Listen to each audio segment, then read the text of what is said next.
வணக்கம். மதிமுகம் செய்திகள். இன்றைய முக்கிய நிகழ்வுகளை பார்ப்பதற்கு முன்பாக தலைப்புச் செய்திகளை பார்க்கலாம். திருப்பத்தூர் சென்ற முதலமைச்சருக்கு பொதுமக்கள் உற்சாக வரவேற்பு. ஏராளமான பெண்கள் நன்றி தெரிவித்து வரவேற்பு அளித்தனர். புதுச்சேரியில் இறுதி வாக்காளர் பட்டியலை வெளியிட்டது தேர்தல் ஆணையம். 23 தொகுதிகளில் 22,452 பேர் புதிதாக வாக்காளர் பட்டியலில் சேர்ப்பு. புல்வாமா தாக்குதலின் 7ஆம் ஆண்டு நினைவு அனுசரிப்பு. வீரர்களின் சேவை நம் உணர்வில் என்றும் பதிந்திருக்கும் என மோடி உருக்கம். விஜய் குறித்து நயினார் நாகேந்திரன் அநாகரிக விமர்சனம். நயினார் தெரிவித்த கருத்துக்கு தாவேக கட்சியினர் கண்டனம். இனி விரிவான செய்திகள். திருப்பத்தூர் சென்ற முதலமைச்சர் மு.க. ஸ்டாலினுக்கு தொண்டர்கள் மற்றும் பொதுமக்கள் உற்சாக வரவேற்பு அளித்தனர். திருப்பத்தூர் மாவட்டம் ஜோலார்பேட்டை அடுத்த மண்டலவாடி பகுதியில் இன்று மாலை திமுக வடக்கு மண்டல வாக்குச்சாவடி குழு பயிற்சி மாநாடு நடைபெற உள்ளது.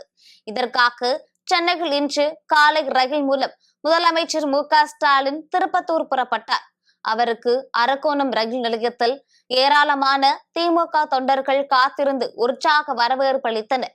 திருப்பத்தூர் மாவட்டம் சென்றடைந்த முதலமைச்சர் மு.க. ஸ்டாலின் ஜோலார்பேட்டையில் சாலையில் தன்னை வரவேற்க காத்திருந்த மக்களை நேரில் சந்தித்து பேசினார். அப்போது வழிநெடுக மகளிர் உரிமை தொகையாக 5,000 வரவு வைக்கப்பட்டதற்கு ஏராளமான பெண்கள் முதல்வருக்கு நன்றியை தெரிவித்துக் கொண்டனர். புதுச்சேரியில் இறுதி வாக்காளர் பட்டியலை தேர்தல் ஆணையம் வெளியிட்டது. தமிழகம் உட்பட 9 மாநிலங்கள் மற்றும் யூனியன் பிரதேசங்களில் வாக்காளர் சிறப்பு தீவிர திருத்த பணிகளை தேர்தல் ஆணையம் மேற்கொண்டுள்ளது. இதில் புதுச்சேரியில் மட்டும் 7.66 லட்சம் வாக்காளர்களின் பெயர்கள் இடம்பெற்றுள்ளனர். இந்த வரைவு வாக்காளர் பட்டியலில் இருந்து 85,530 வாக்காளர்களின் பெயர்கள் நீக்கப்பட்டுள்ளதாக கூறப்படுகிறது. புதுச்சேரியில் உள்ள 23 தொகுதிகளில் 22,452 பேர் புதிதாக வாக்காளர் பட்டியலில் சேர்க்கப்பட்டுள்ளதாகவும், இறுதி வாக்காளர் பட்டியலுக்கு பிறகு புதுச்சேரியில் மொத்த வாக்காளர்களின் எண்ணிக்கை 7,88,696 உள்ளதாக தகவல் வெளியாகியுள்ளது. புல்வாமா தாக்குதலின் 7ஆம் ஆண்டு நினைவு தினத்தை ஒட்டி வீரர்களின் தியாகத்தை பிரதமர் மோடி நினைவு கூர்ந்துள்ளார். புல்வாமா தாக்குதலின் 7ஆம் ஆண்டு நினைவு நாள் இன்று அனுசரிக்கப்படுகிறது. கடந்த 2019ஆம் ஆண்டு இதே நாளில் ஜம்மு காஷ்மீரின் புல்வாமா பகுதியில் ஜம்முவில் இருந்து ஸ்ரீநகருக்கு வீரர்களை ஏற்றுக்கொண்டு சென்ற ராணுவ வாகனங்கள் மீது பயங்கரவாதிகள் தற்கொலைப்படை தாக்குதல் நடத்தினர். இந்த துயர சம்பவத்தில் 40 CRPF வீரர்கள் உயிரிழந்தனர். இந்நிலையில் இன்று நினைவு நாளை ஒட்டி சமூக வலைதளத்தில் பிரதமர் மோடி வெளியிட்டுள்ள பதிவில் புல்வாமாவில் தங்கள் இன்னுயிரை ஈந்த துணிச்சலான வீரர்களின் சேவை நம் உணர்வில் என்றும் பதிந்திருக்கும் என குறிப்பிட்டுள்ளார். ஒவ்வொரு இந்தியர்களும் அவர்களின் துணிச்சலை கண்டு உத்வேகம் பெறுவதாக அவர் குறிப்பிட்டுள்ளார். தாவேக தலைவர் விஜய் குறித்து அநாகரிகமாக விமர்சனம் செய்த பாஜக மாநில தலைவர் நயினார் நாகேந்திரனுக்கு பலரும் கண்டனம் தெரிவித்து வருகின்றனர். சேலம் மாவட்டத்தில் தாவேக நிர்வாகிகள் சந்திப்பு கூட்டம் நேற்று நடைபெற்றது.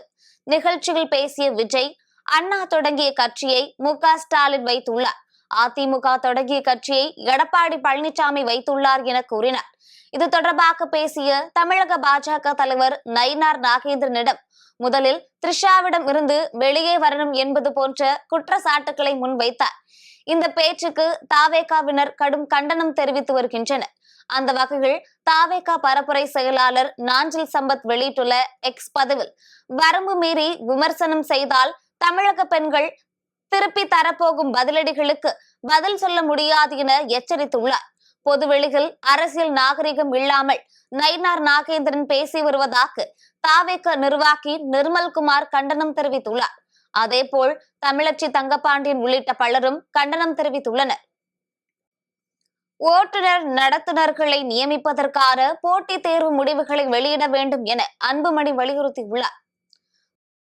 பாமக தலைவர் அன்புமணி வெளியிட்டுள்ள அறிக்கைகள், எழுத்து தேர்வுகளில் வெற்றி பெற்றவர்களுக்கு செய்முறை தேர்வுகள் சான்றிதழ் சரிபார்ப்பு நடத்தப்பட்டு பணி நியமன ஆணைகள் வழங்கப்படும் என்று போக்குவரத்து துறை அறிவித்திருந்தது. ஆனால் எழுத்து தேர்வுகள் நடத்தப்பட்ட பிறகு இன்று வரை எந்த முன்னேற்றமும் ஏற்படவில்லை என வருத்தம் தெரிவித்துள்ளார். பொருளாதாரத்தின் அடித்தட்டில் உள்ள குடும்பங்களை சேர்ந்தவர்களின் வாழ்வாதாரத்தில் அக்கறை இல்லாமல் ஆட்சியாளர்கள் அலட்சியம் காட்டுவது முறையல்ல என்றும், போக்குவரத்து கழகங்களுக்கு ஆள் தேர்வுக்கான அனைத்து நடைமுறைகளையும் விரைவுபடுத்தி தகுதியானவர்களுக்கு பணி ஆணைகளை வழங்க அரசு நடவடிக்கை எடுக்க வேண்டும் என கேட்டுக் கொண்டுள்ளார். மகா சிவராத்திரி மற்றும் வார இறுதி நாளை ஒட்டி சிறப்பு பேருந்துகள், ரயில்கள் இயக்கப்பட்டு வருகிறது.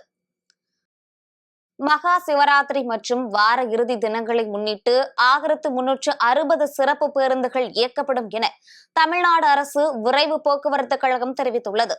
சென்னை கிளாம்பாக்கத்திலிருந்து திருவண்ணாமலை, திருச்சி, கும்பகோணம், மதுரை, திருநெல்வேலி, நாகர்கோவில், கன்னியாகுமரி, தூத்துக்குடி, கோவை, சேலம், ஈரோடு, திருப்பூர் ஆகிய இடங்களுக்கு இன்று 505 பேருந்துகளும் இயக்க திட்டமிடப்பட்டுள்ளன. இதேபோல சென்னை கோயம்பேட்டிலிருந்து திருவண்ணாமலை, நாகை, வேளாங்கண்ணி, ஒசூர், பெங்களூரு ஆகிய இடங்களுக்கு இன்று 55 பேருந்துகளும், பெங்களூரு, திருப்பூர், ஈரோடு, கோவை ஆகிய இடங்களிலிருந்தும் பல்வேறு இடங்களுக்கு 100 சிறப்பு பேருந்துகளும் இயக்கப்பட உள்ளன. மேலும் மாதாவரத்திலிருந்து 20 பேருந்துகள் என மொத்தம் 1360 சிறப்பு பேருந்துகள் இயக்கப்பட உள்ளன. இது தவிர ஞாயிற்றுக்கிழமை சொந்த ஊர்களில் இருந்து சென்னை மற்றும் பெங்களூரு திரும்ப வசதியாக பயணிகளின் தேவைக்கேற்ப அனைத்து இடங்களிலிருந்தும் சிறப்பு பேருந்துகள் இயக்கிட திட்டமிடப்பட்டுள்ளதாக போக்குவரத்து கழகம் தெரிவித்துள்ளது. மகா சிவராத்திரியை முன்னிட்டு பயணிகளின் வசதிக்காகவும் கூட்ட நெரிசலை தவிர்க்கவும் சென்னை எழும்பூரில் இருந்து திருவண்ணாமலை மற்றும் வேலூருக்கு கூடுதல் சிறப்பு ரயில்கள் இயக்கப்படுவதாக தெற்கு ரயில்வே அறிவித்துள்ளது. காதலர் தினத்தை ஒட்டி நடிகர் கமல்ஹாசன், கவிஞர் வைரமுத்து ஆகியோர் வாழ்த்து தெரிவித்துள்ளனர். உலகம் முழுவதும் காதலர் தினம் இன்று கொண்டாடப்படுகிறது. இந்நிலையில் பலரும் காதலர் தினத்தை ஒட்டி வாழ்த்து தெரிவித்து வருகின்றனர். நடிகர் கமல்ஹாசன் வெளியிட்டுள்ள வாழ்த்து செய்தியில், ஒருவர் பால் ஒருவர் கொள்ளும் காதல் தொடரவும், அனைத்தின் பால் காதல் வளரவும் வாழ்த்துக்கள் என பதிவிட்டுள்ளார். கவிஞர் வைரமுத்து வெளியிட்டுள்ள வாழ்த்து செய்தியில், எல்லா நிலைகளிலும் எல்லா வயதினிலும் காதல் நிகழ்ந்து கொண்டே இருப்பதாகவும், உயிர்கள் உள்ளவரை காதல் இருக்கும் எனவும் பதிவிட்டுள்ளார். காதலர் தினத்தை முன்னிட்டு சென்னை கோயம்பேடு மலர் சந்தையில் ரோஜா பூக்களின் விற்பனை அதிகரித்து காணப்பட்டது. 10 அல்லது 20 ரோஜாக்களை கொண்ட பூங்கத்து போன்ற தாஜ்மஹால் ரோஜா நிறம் மற்றும் தரத்துக்கு ஏற்ப 500 முதல் 800 ரூபாய் வரை விற்பனையாகி வருகிறது. அதே போல பிங்க் ரோஜா, ஆரஞ்சு ரோஜா, மஞ்சள் ரோஜா உள்ளிட்ட வகைகள் முறையே 400 ரூபாய் வரை விற்பனையாகி வருகிறது. சென்னையில் ஒரு ரோஜா பூவின் விலை 75 ரூபாய் முதல் விற்பனையாகி வருகிறது. பல பூச்சந்தைகள் ஆயிரக்கணக்கான பூங்கொத்துகள் விற்பனையாகி இருப்பதை மலர் வியாபாரிகள் மகிழ்ச்சியடைந்துள்ளனர். பல பூச்சந்தைகளில் ஆயிரக்கணக்கான பூங்கொத்துகள் விற்பனையாகி இருப்பதால் மலர் வியாபாரிகள் மகிழ்ச்சியடைந்துள்ளனர். மறைந்த பகுஜன் சமாஜ் கட்சியின் மாநில தலைவரின் ஆம்ஸ்ட்ராங்கின் பிறந்த நாளை ஒட்டி ஏழை எளிய மக்களுக்கு நலத்திட்ட உதவிகள் வழங்கப்பட்டது. திருவள்ளூர் மாவட்டம் மதுரவாகல் தொகுதியில் தமிழ் மாநில பகுஜன் சமாஜ் கட்சியின் மாநில தலைவரும் சமத்துவ தலைவருமான ஆம்ஸ்ட்ராங்கின் பிறந்த நாள் நிகழ்வு MP செம்மேரி தலைமையில் கொண்டாடப்பட்டு வருகிறது. அதன் தொடர்ச்சியாக ஏழை எளிய மக்களுக்கு வேஷ்டி, சேலை மற்றும் 5 கிலோ அரிசி, மளிகை பொருட்கள் MP செம்மேரி வழங்கினார். மேலும் சிறுவர்களுக்கு ஆடைகள், மகளிர்களுக்கு தையல் இயந்திரம் மற்றும் 100க்கும் மேற்பட்டோருக்கு அன்னதானம் வழங்கப்பட்டது.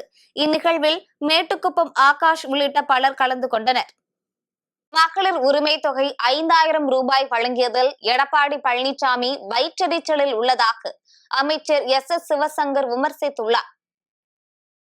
அரியலூர் மாவட்ட திமுக சார்பில் தமிழ்நாடு தலைக்குனியாது எனும் பரப்புரை பிரச்சார கூட்டம் நடைபெற்றது. இதில் போக்குவரத்து மற்றும் மின்துறை அமைச்சர் சிவசங்கர் கலந்து கொண்டு உரையாற்றினார். அப்போது பேசிய அவர், மகளிர் உரிமை தொகை 5000 பணம் வழங்கியது எல்லோரும் மகிழ்ச்சியாக உள்ளனர். ஆனால் எடப்பாடி பழனிசாமி கம்பெனிகள் மட்டும் சிலர் வயிற்றெரிச்சலில் உள்ளதாக சாடினார். தமிழ்நாட்டில் 1,15 லட்சம் பேருக்கு கொடுக்க தொடங்கிய மகளிர் உரிமை தொகை தற்போது 1,31 லட்சம் பேருக்கு உயர்த்தி வழங்கப்பட்டு வருவதாக கூறிய அவர், மீதமுள்ளவர்களுக்கும் கொடுப்பதற்காக நடவடிக்கை எடுக்கப்பட்டு வருவதாக தெரிவித்தார். தொடர்ந்து பேசிய அமைச்சர் சிவசங்கர், தமிழ்நாடு என்றால் எல்லா விதத்திலும் வஞ்சகம் செய்கின்ற ஒரு கூட்டம் தேர்தல் வரும்போது கூட தமிழ்நாட்டிற்கு நிதி ஒதுக்க மனமில்லாமல் தமிழ்நாட்டின் மீது பிரதமர் மோடி காழ்ப்புணர்ச்சி கொண்டுள்ளதாகவும் குற்றம் சாட்டியுள்ளார். இந்த திட்டங்கள் தொடர்ந்து கிடைக்க வேண்டும் என்றால் முதலமைச்சரை நாம் வெற்றி பெற செய்ய வேண்டும். மிக குறிப்பா இதை நிறுத்துவதற்கு எத்தனமிட்ட மோடி கூட்டத்தை ஓட ஓட விரட்ட வேண்டும். தமிழ்நாடு என்றால் எல்லா விதத்திலும் வஞ்சகம் செய்கின்ற ஒரு கூட்டம் மோடி தலைமையிலான கூட்டம். ஒரு தேர்தல் வரும்போது கூட நமக்கு பட்ஜெட்ல நிதி ஒதுக்குவதற்கு மோடிக்கு மனசு வரலன்னா தமிழ்நாட்டின் மீது எவ்வளவு காழ்ப்புணர்ச்சியாக இருக்கிறார்கள் தான் நம்ம புரிஞ்சுக்கணும். நம்முடைய தமிழ் மொழியை அழித்துவிட்டு இந்தியை கொண்டு வரலாம் மறுபடியும் கொடுக்கிறார். ஆனால் அவர்களுக்கெல்லாம் முற்றுப்புள்ளி வைக்கின்ற முதலமைச்சராக நம்முடைய முதலமைச்சர் தான் இருக்கிறார். எனவே அந்த முதலமைச்சருடைய ஆட்சி தொடர வேண்டும். நீங்க நம்முடைய சகோதரர் கண்ணன் சொன்னது போல கடந்த தேர்தலில் 4 தொகுதியும் வெற்றி பெற்றோம். அரியலூர், ஜெயங்கொண்டம், குன்னம், பெரம்பலூர் 4 தொகுதியும் வெற்றி பெற்றோம். இந்த தேர்தலிலும் இந்த 4 தொகுதியும் வெற்றி பெறுவோம். அதற்கு இந்த கூட்டமே சாட்சி.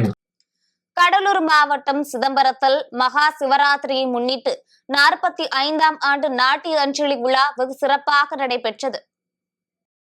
சிதம்பரத்தில் வருகின்ற 15ஆம் தேதி மகா சிவராத்திரி திருவிழாவை முன்னிட்டு நாட்டியாஞ்சலி டிரஸ்ட் சார்பில் சுமார் 45ஆம் ஆண்டு நாட்டியாஞ்சலி விழா நடைபெற்றது. இதில் பரதம், கதக், குச்சிப்புடி நாட்டிய நாடகங்கள் அரங்கேறின. மயிலாடுதுறை அரசு நேரடி நெல் கொள்முதல் நிலையங்களில் பணியாற்றும் பருவகால பணியாளர்களை பணி நிரந்தரம் செய்ய கோரி ஆர்ப்பாட்டம் நடைபெற்றது.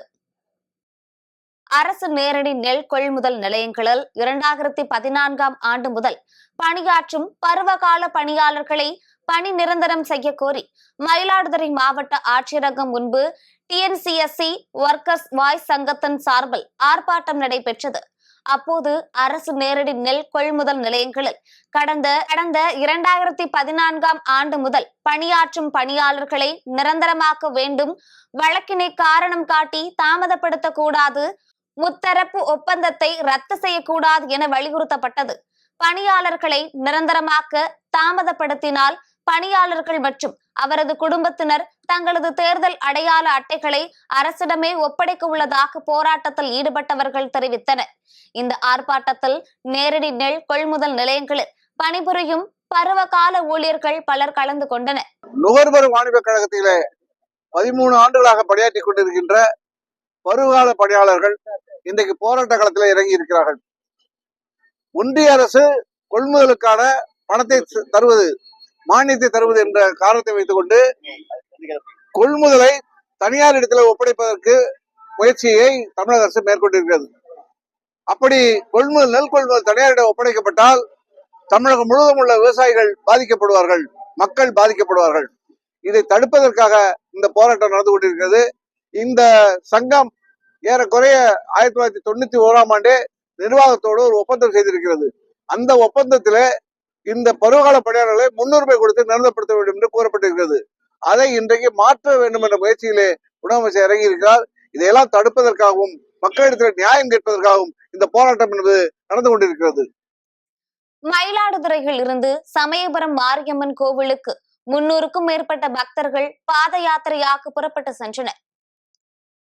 மயிலாடுதுறை மாவட்டத்தில் இருந்து ஆண்டுதோறும் திருச்சி சமயபுரம் மாரியம்மன் கோவிலுக்கு பக்தர்கள் மாலை அணிந்து பாத யாத்திரையாக செல்வது வழக்கம். அதன்படி ஸ்ரீ சமயபுரம் பாத யாத்திரை குழுவினர் சார்பில் 26ஆம் ஆண்டாக பக்தர்கள் பாத யாத்திரை புறப்பட்டு சென்றனர். முன்னதாக உலக புகழ்பெற்ற மயிலாடுதுறை காவிரி துலா கட்டடம் அருகில் உள்ள ஐயப்பன் கோவிலில் பக்தர்கள் ஒன்றிணைந்து சுவாமி தரிசனம் செய்தனர். தொடர்ந்து சுவாமி சிறப்பு அலங்காரத்தில் வாகனத்தில் எழுந்தருள செய்து தீபாராதனை காண்பிக்கப்பட்டது. இதனை அடுத்து மாலை அணிந்து மஞ்சள் உடை உடுத்தி விரதம் இருந்த பெண்கள், குழந்தைகள் உள்ளிட்ட 300க்கும் மேற்பட்ட பக்தர்கள் சுவாமி தரிசனம் செய்து பாத யாத்திரையாக புறப்பட்டு சென்றனர்.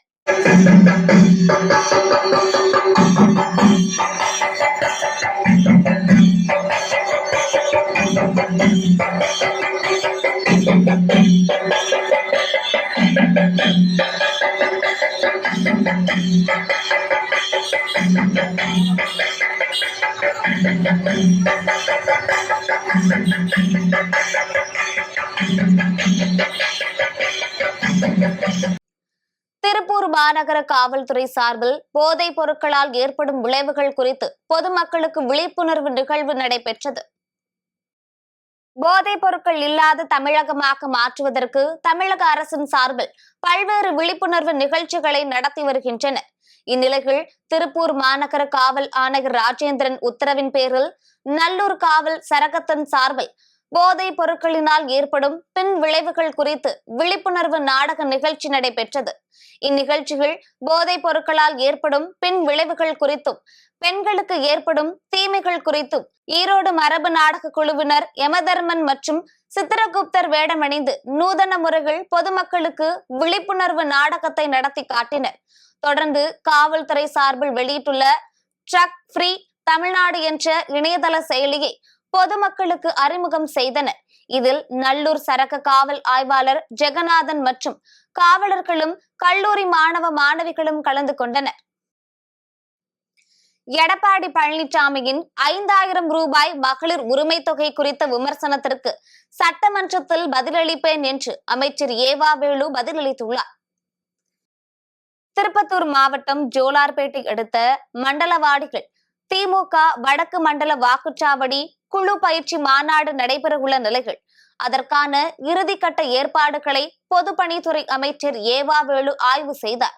பின்னர் செய்தியாளர்களை சந்தித்த அவர் இந்த மாநாட்டில் சேலம் மாவட்டத்தில் உள்ள 47 சட்டமன்ற தொகுதிகளை சேர்ந்த 1,50,000 நிர்வாகிகள் பங்கேற்க உள்ளதாக தெரிவித்தார். மேலும் பேசிய அவர் மகளிர் உரிமை தொகை 5000 ரூபாய் குறித்து எதிர்க்கட்சி தலைவர் எடப்பாடி பழனிசாமியின் விமர்சன கேள்விக்கு சட்டமன்றத்தில் பதிலளிப்பதாக கூறினார். மகளிருக்கு தன்னுடைய சுய தேவைகளை பூர்த்தி கொள்வதற்கு இந்த பணம் அவங்களுக்கு பெரிதும் உதவுது. அதை கிரிட்டிசைசம் பண்ணுறவங்க அது யாரோ ஒரு பணக்காரனாக இருப்பான். நடுத்தர குடும்பத்தில் இருப்பவர்களோ இந்த பணத்தை எதிர்பார்த்து தான் குடும்பம் நடத்த வேண்டும் என்கிற குடும்பம் இருக்குதே, அவளுக்கு இது பெரிய தொகை. 5000 ரூபாய் பெரிய தொகை தானே. அதனால் அது ஒரு மகிழ்ச்சியாகத்தான் தமிழ்நாட்டு மக்கள் இருக்கிறாங்க. ஒன்று மாத்திரம் புரிஞ்சுக்கணும், எடப்பாடி யாரும் புரிஞ்சுக்கணும், எடப்பாடி வகைராவும் புரிஞ்சுக்கணும். ஏதோ இந்த பணம் என்ன 1000 ரூபாய் பணத்தை இந்த 5000 ரூபாய் பணத்தைன்றது ஏதோ திராவிட முன்னேற்ற கழகத்தில் ஓட்டு போடுறவங்க மட்டும் இதை கொடுக்குற மாதிரியும் அப்படி அல்ல. இதில் கட்சி பாகுபாடு பார்க்குறாரா? எதுவும் கிடையாது. அல்லது ஏன்னா மத பாகுபாடு பார்க்குறாரா? அதுவும் கிடையாது. ஜாதி பாகுபாடு பார்க்குறாரா? அதுவும் கிடையாது. ஆக தமிழ்நாட்டில் இருக்கிற அன்பு சகோதரிகளுக்கு இந்த பணத்தை எதிர்பார்க்கிற அல்லது தகுதி உள்ள பெண்களுக்கு 1,31,00,000 பேருக்கு அனுப்புகிறாங்கன்னா இது வார்த்தைப்பட வேண்டியது, மகிழ்ச்சிப்பட வேண்டியது. ஆனால் அதை விட்டுட்டு போய் குறை சொல்கிறார். அதனால தான் நான் ஆரம்பத்திலே சொன்னேன், அவர் என்ன பாராட்டியா பேசுவார், இப்படி தான் சொல்லுவார். திருவாரூர் மாவட்டம் மன்னார்குடியில் புல்வாமா தாக்குதலில் பலியான இந்திய வீரர்களுக்கு பொதுமக்கள் அஞ்சலி செலுத்தினர். கடந்த 2019ஆம் ஆண்டு பிப்ரவரி 14ஆம் தேதி புல்வாமா என்ற இடத்தில் தீவிரவாத தாக்குதலில் இந்திய ராணுவ வீரர்கள் 40 பேர் பலியாக்கினர். இந்நிலையில் நாட்டுக்காக உயிரிழந்த 40 வீரர்களுக்கும் அஞ்சலி செலுத்தும் வகையில் மன்னார்குடி விளையாட்டு மைதானத்தில் கன்ஃபிட் உடற்பயிற்சி மையம் சார்பில் மாணவர்கள் யோகா செய்தும் சிலம்பம் சுற்றியும் ஏராளமானோர்கள் மெழுகுவர்த்தி ஏந்தி மலர் தூவி வீரவணக்கம் செலுத்தினர். தொடர்ந்து 40 வீரர்களின் உருவப்படங்களுக்கு வருவாய்த்துறையினர், காவல்துறையினர், தீயணைப்பு துறையினர், ஓய்வு பெற்ற ராணுவ வீரர்கள் மற்றும் பொதுமக்கள் பலர் மலர் தூவி அஞ்சலி செலுத்தினர். வேலூர் அருகே பள்ளி மாணவியை கர்ப்பமாக்கிய சித்தப்பாவுக்கு 20 ஆண்டுகள் சிறை தண்டனை விதித்து நீதிமன்றம் உத்தரவிட்டுள்ளது. வேலூர் மாவட்டம் பொய்கை கிராமத்தை சேர்ந்த மாணவி 12ஆம் வகுப்பு படித்து வரும் நிலையில் அவரது சித்தப்பா ரமேஷ் என்பவர் மாணவியை பலமுறை மிரட்டி பாலியல் அத்துமீறல்களில் ஈடுபட்டுள்ளார். இது குறித்து பாதிக்கப்பட்ட மாணவி தனது பெற்றோரிடம் தெரிவித்த நிலையில் இது தொடர்பாக மாணவியின் பெற்றோர் வேலூர் அனைத்து மகளிர் காவல் நிலையத்தில் புகார் அளித்துள்ளனர். இதனை அடுத்து அனைத்து மகளிர் காவல்துறையினர் ரமேஷை கைது செய்து சிறையில் அடைத்தனர். இந்த வழக்கின் விசாரணை வேலூர் ஒருங்கிணைந்த நீதிமன்ற வளாகத்தில் உள்ள போக்சோ நீதிமன்றத்தில் நடைபெற்ற நிலையில் தனது அண்ணன் மகளிடம் அத்துமீறிய சித்தப்பாவுக்கு 20 ஆண்டுகள் சிறை தண்டனையும் ரூபாய் 2 லட்சம் அபராதமும் விதித்து நீதிபதி தீர்ப்பளித்துள்ளார். இதனைத் தொடர்ந்து ரமேஷை போலீசார் வேலூர் மத்திய ஆண்கள் சிறையில் அடைத்தனர். சென்னையில் இன்று ஆபரண தங்கத்தின் விலை சவரனுக்கு 1280 ரூபாய் உயர்ந்து 1,16,480 ரூபாய்க்கு விற்பனையாகிறது. பிப்ரவரி மாதம் தொடக்கத்தில் இருந்தே ஆபரண தங்கத்தின் விலை ஏற்ற இறக்கத்தை சந்தித்து வருகிறது. நேற்றைய நிலவரப்படி 22 கேரட் தங்கம் விலை கிராமுக்கு 200 ரூபாய் குறைந்து 14,400 ரூபாய்க்கும், சவரனுக்கு 1,600 ரூபாய் குறைந்து 1,15,200 ரூபாய்க்கும் விற்பனை செய்யப்பட்டது. தொடர்ந்து சென்னையில் இன்று ஆபரண தங்கத்தின் விலை மீண்டும் உயர்ந்துள்ளது. அதன்படி 22 கேரட் தங்கம் விலை கிராமுக்கு 160 ரூபாய் உயர்ந்து 14,560 ரூபாய்க்கும், சவரனுக்கு 1,280 ரூபாய் உயர்ந்து 1,16,480 ரூபாய்க்கும் விற்பனை செய்யப்படுகிறது. மேலும் வெள்ளி விலை எவ்வித மாற்றமும் இன்றி 1 கிராம் வெள்ளி 280 ரூபாய்க்கும், 1 கிலோ வெள்ளி 2,80,000 ரூபாய்க்கும் விற்பனையாகிறது. புதுக்கோட்டை மாவட்ட இந்தியன் ஆயில் நிறுவனம் சார்பாக பொதுமக்கள் பயன்படுத்தும் கேஸ் சிலிண்டர் குறித்த விழிப்புணர்வு பேரணி நடைபெற்றது. இந்திய ஆயில் நிறுவனம் புதுக்கோட்டை மாவட்ட அனைத்து கேஸ் சிலிண்டர் விற்பனையாளர்கள் சார்பில் கேஸ் சிலிண்டர் விழிப்புணர்வு குறித்த பேரணி நடைபெற்றது. இந்த பேரணிகள் பள்ளி குழந்தைகள் கலந்து கொண்டு ஸ்கேட்டிங் மூலம் பேரணியாக சென்றனர். இதனை புதுக்கோட்டை நகர காவல் உதவி ஆய்வாளர் ரமேஷ், இந்தியன் ஆயில் அதிகாரி மீனா, புதுக்கோட்டை கேஸ் சப்ளையர் சிந்தாமணி கணபதி ஸ்ரீதர் மற்றும் அனைத்து கேஸ் சிலிண்டர் விற்பனையாளர்கள் கலந்து கொண்டு கொடியசைத்து துவங்கி வைத்தனர். இந்த பேரணிகள் 30க்கும் மேற்பட்ட மாணவர்கள் கலந்து கொண்டு பொதுமக்களிடம் சிலிண்டரை சிக்கனமாகவும் பாதுகாப்பாகவும் உபயோகிக்க வேண்டும் என்பது குறித்து விழிப்புணர்வை ஏற்படுத்தினர். செய்திகள் தொடர்கிறது. பாகிஸ்தானில் லாரி மற்றும் பேருந்து நேருக்கு நேர் மோதிக்கொண்ட விபத்தில் 13 பேர் பரிதாபமாக உயிரிழந்தனர். பாகிஸ்தானின் கராச்சி அருகே நெடுஞ்சாலைகள் பயணிகளை ஏற்றிக்கொண்டு பேருந்து ஒன்று சென்றது. அப்போது எதிரே வந்த லாரியும் பேருந்தும் நேருக்கு நேர் மோதி பயங்கர விபத்து ஏற்பட்டது. இந்த விபத்தில் பேருந்தில் பயணம் செய்த 13 பேர் சம்பவ இடத்திலேயே பரிதாபமாக உயிரிழந்தனர். மேலும் 9 பேர் காயமடைந்தனர். இது குறித்து தகவல் அறிந்து சம்பவ இடத்திற்கு சென்ற போலீசார் மற்றும் மீட்பு படையினர் காயமடைந்தவர்களை மீட்டு அருகிலுள்ள மருத்துவமனைகள் சிகிச்சைக்காக சேர்த்தனர். இந்த நிலையில் சேதமடைந்த சாலைகள், பனிமூட்டம் மற்றும் போக்குவரத்து விதிமீறல் உள்ளிட்ட காரணங்களால் இந்த பகுதிகள் அடிக்கடி விபத்துகள் நடப்பதாக அங்குள்ள மக்கள் குற்றம் சாட்டியுள்ளனர். மேலும் இந்த விபத்து தொடர்பாக விசாரணை நடத்தப்பட்டு வருகிறது. மீண்டும் தலைப்பு செய்திகள். திருப்பத்தூர் சென்ற முதலமைச்சருக்கு பொதுமக்கள் உற்சாக வரவேற்பு. ஏராளமான பெண்கள் நன்றி தெரிவித்து வரவேற்பு அளித்தனர். புதுச்சேரியில் இறுதி வாக்காளர் பட்டியலை வெளியிட்டது தேர்தல் ஆணையம். 23 தொகுதிகளில் 22,452 பேர் புதிதாக வாக்காளர் பட்டியலில் சேர்ப்பு. புல்வாமா தாக்குதலின் 7ஆம் ஆண்டு நினைவு அனுசரிப்பு. வீரர்களின் சேவை நம் உணர்வில் என்றும் பதிந்திருக்கும் என மோடி உருக்கம். விஜய் குறித்து நயினார் நாகேந்திரன் அநாகரிக விமர்சனம். நயினார் தெரிவித்த கருத்துக்கு தாவேக கட்சியினர் கண்டனம். இத்துடன் செய்திகள் நிறைவடைந்தன. மீண்டும் செய்திகள் இரவு 8 மணிக்கு. மேலும் செய்திகளை தெரிந்து கொள்ள மதிமுகம் பிரைம் யூடியூப் தளத்தில் இணைந்திருங்கள்.